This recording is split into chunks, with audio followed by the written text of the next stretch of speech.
Why World War II soldiers trained the way they did, and why it still matters to survivalists today. If you strip away the uniforms, the ranks and the history books, World War II soldiers were survivalists forced to perform under relentless pressure. They didn't train for aesthetics, competition or comfort.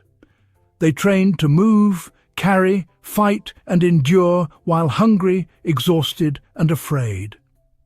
That's why their physical conditioning still holds serious value today. What kept them alive wasn't fancy equipment or gym machines. It was simple, brutal, repeatable movement designed to work anywhere, anytime, with nothing but the human body and raw discipline. The military viewed fitness as battlefield insurance, not recreation. World War II training doctrine treated physical fitness as a survival tool rather than a lifestyle choice. Soldiers were expected to march long distances with loads often exceeding 25 to 35 kilograms, fight immediately upon arrival, and repeat this cycle day after day. Exercises were selected because they built functional strength and stamina fast. Running wasn't done for speed records, but for cardiovascular durability. Bodyweight drills weren't about muscle definition, but about being able to get up off the ground under fire, climb obstacles, and keep moving when your legs felt empty. Marching with weight formed the backbone of wartime conditioning.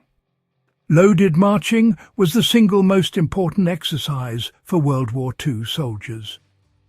Infantry units routinely marched between 10 and 25 kilometers in a day, often with uneven terrain and minimal rest. This wasn't optional conditioning, it was daily reality. For modern survivalists, the lesson is simple.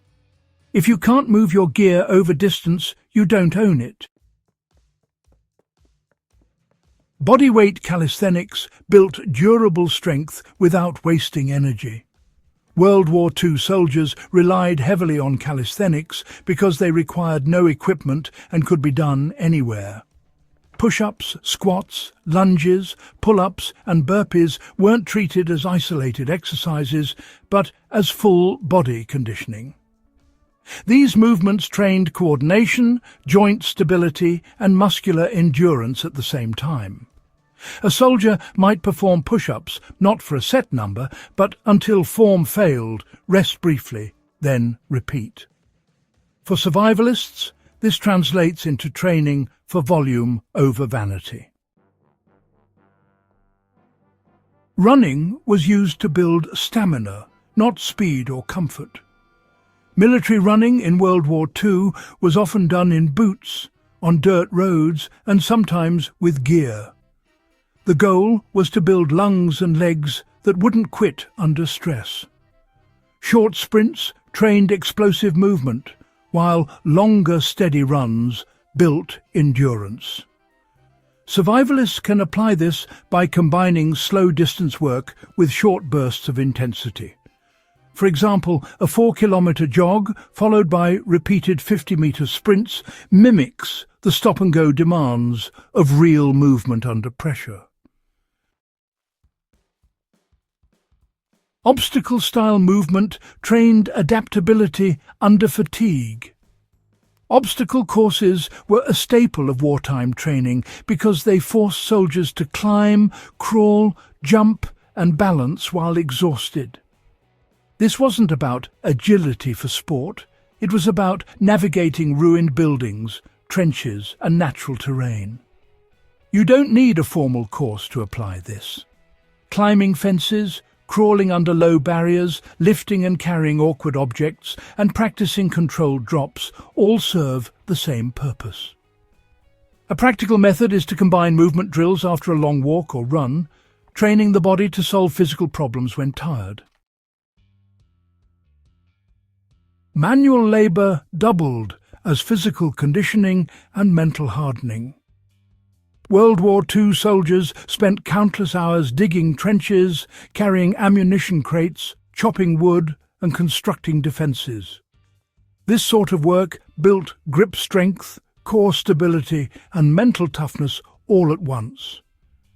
For survivalists, purposeful labour really should replace excessive gym time. Carrying water containers, splitting firewood, moving stones, or digging earth for set time blocks, well, it creates real-world fitness. Recovery was limited, teaching efficiency and resilience. Unlike modern training programs obsessed with recovery optimization, wartime soldiers trained with limited sleep and inconsistent nutrition. Now, while this isn't something to copy recklessly, it does teach an important lesson about efficiency. Training wasn't excessive, it was consistent. Survivalists should focus on repeatable routines that don't destroy the body. Being able to train daily at moderate intensity is, honestly, more valuable than pushing to exhaustion once a week. Why this training still belongs in every survivalist's routine today. World War II soldier exercises worked because they addressed reality. They built bodies capable of carrying loads, enduring discomfort, and functioning under stress. In a survival context, these qualities matter far more than raw strength or aesthetics.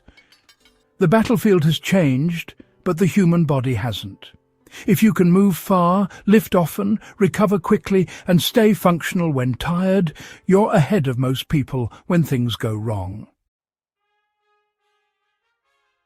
If this guide sharpened your mindset and gave you real tools you can apply immediately, you're exactly who this channel is for.